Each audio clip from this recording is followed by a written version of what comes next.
No administration has accomplished more in the first 90 days. Keeping him honest, that is just not true. And not only when looking at the conventional expectations that any administration is measured against, there are also what you might call self-imposed challenges to justify early morning tweets and unsubstantiated claims, or in some cases to fulfill promises he made to get something done by some specific deadline. For example, during the transition, President-elect Trump put out a statement on cyber attacks saying, quote, "Whether it is our government, organizations, associations, or businesses we need to aggressively combat and stop cyber attacks, I will appoint a team to give me a plan within 90 days of taking office." It's been 90 days, pretty much crickets on that. We asked White House Press Secretary Sean Spicer about it. We've got no comment. According to Politico, quoting a National Security Council spokesman, the NSC is not involved in drafting any plan, and neither is Rudy Giuliani, who was given the job of building cybersecurity partnerships with the private sector. In any case, the calendar speaks for itself. It's been 90 days, no report. Then there's this, which doesn't involve a specific deadline, but certainly suggests something important enough to treat urgently. The president's claim he would have won the popular vote were it not for millions of people who voted illegally. Millions, which would be the biggest case of voter fraud in American history, which didn't happen. He said it on Twitter. He said it to lawmakers. He offered no evidence to back it up. Then, as pressure grew, he said this. I'm going to set up a commission to be headed by Vice President Mike Pence, and we're going to look at it very, very carefully. So that was Super Bowl Sunday. More than a month and a whole lot of radio silence later, Sean Spicer was asked for a progress report on whether any evidence had come to light yet. Well, I think that's why he's asked Vice President Pence to look into it. I would disagree with the assertion that I think there's also factual, evidence of people voting illegally. We saw that in Texas a couple weeks ago, and in other places. So part of the reason that he's asking Vice President Pence to chair this task force is to look into the issue. Just for fact's sake, no evidence of millions of people illegally voting. You heard him there saying the president is asking the vice president to look into it, asking a month and 3 days after the president announced that he was. Keeping him honest, not only had nothing been done back then, nothing appears to have been done even since then. Late tonight, a senior White House official tells us the formation of a Pence commission, quote, has not been a topic of a lot of conversation in the White House, and said that they had not spoken with the vice president about it recently either. Let's just remember, this would be the largest incident of voter fraud in U.S. history. It would be a huge scandal. It would be a massive deal. But so far, no commission actually looking into it on the vice president's part. Reached for comment late tonight, Sean Spicer would only say he expects something on the commission within the next week or two. Now, in fairness, every president has at one time or another failed to fulfill certain promises, even in the broadest possible interpretation of any given pledge. Circumstances change, so do priorities.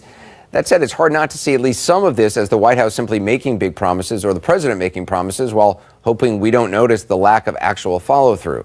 We do, and so do voters. New Gallup polling shows just 45% surveyed now believe the president is someone who keeps his promises. That's down 17 points since February. I want to talk about Jeffrey Lord, Kirsten Powers, and Ryan Lizza.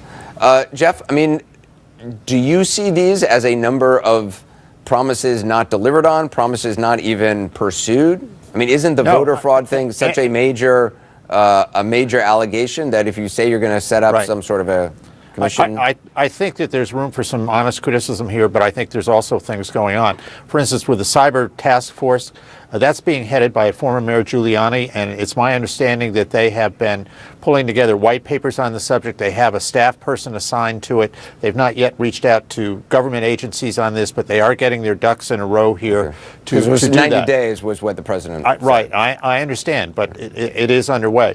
On voter fraud, I honestly don't know, and I note that Hans von I can never say his last name, Spakovsky, has not been asked yet, and I would hope that he is going to be involved in this, because this is somebody who has a whole data bank of voter fraud around the country and its history and knows a great deal about the subject. Who is that? Thank you very much, Anderson.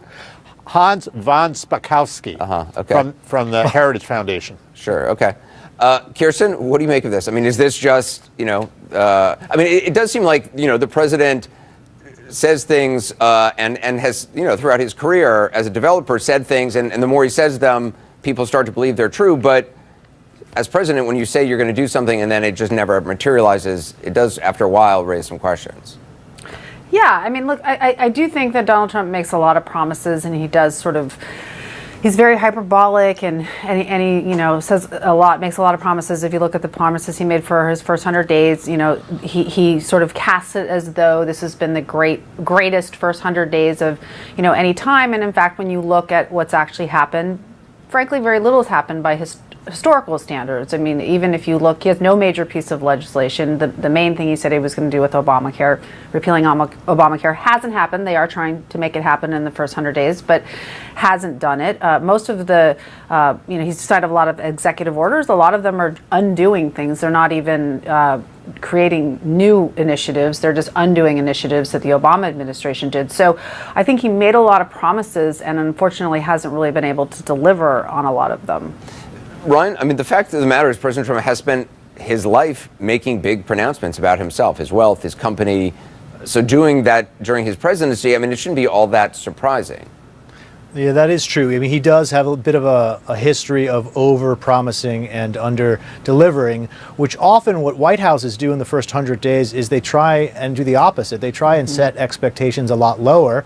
Both the Obama and the Bush White Houses tried to get journalists to not even pay attention to the 100-day mark because they argued, and I covered both of them. I remember the White House press offices trying to tell us, oh, this 100-day mark is artificial.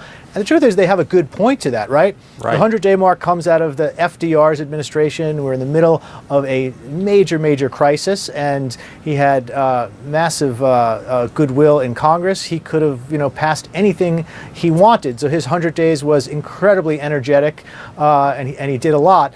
Most presidents don't have those circumstances. If you want to compare Trump with Obama, Obama's first 100 days was much more, he passed a lot more legislation, he did a whole lot more, but he too was in the middle of a crisis and had big margins in Congress. I think the biggest problem that Trump has is he has a divided Republican Party in the Congress and unified opposition among Democrats, so it's very hard for him to pass any legislation, as we saw with health care. And then on the campaign trail, he made a lot of promises that he sort of smushed into this, he'd do in the first 60 days or first 100 days without really thinking carefully about what those first few months would be like. And he's paying a bit of a price now as we go through those promises and see what he's done and what he hasn't. Jeff, the president has said a number of times, as Kirsten pointed out, that no administration has accomplished more in the first 90 days. I mean, you would agree that is not the case, right? I mean, just from a sheer legislation standpoint, or whatever metric you want to judge it from. Well, I think in terms of executive orders and things of that nature, I mean, certainly the accomplishment of getting Neil Gorsuch on the Supreme Court, that's a very big deal. That's going to have a generational impact. But that's one legislative thing. Right. Well, but it's a big one. It's a very big one. Right. Others have been. As I can attest, there are presidents, including President Reagan, who couldn't get that accomplished on occasion. So that's a big deal. So. And I do that. Ryan is right. I mean, this is, and the Bush and Obama White House had it right. I mean, this is vastly overblown. And what's going to happen here, Anderson, is we're going to have a whole flurry of stories about this when the 100-day mark hits. And then we'll move on. At the end of the Trump administration, 4 years, 8 years, whatever, that's when history will start to judge. It's not going to be the first 100 days. Jeffrey, one of my points was that it's the Trump White House that is sort of promoting this 100-day mark, and it's President Trump who's saying he has had the most successful 90 days of any president, and that's what is surprising because it's just not true. So you would expect them to sort of play down expectations.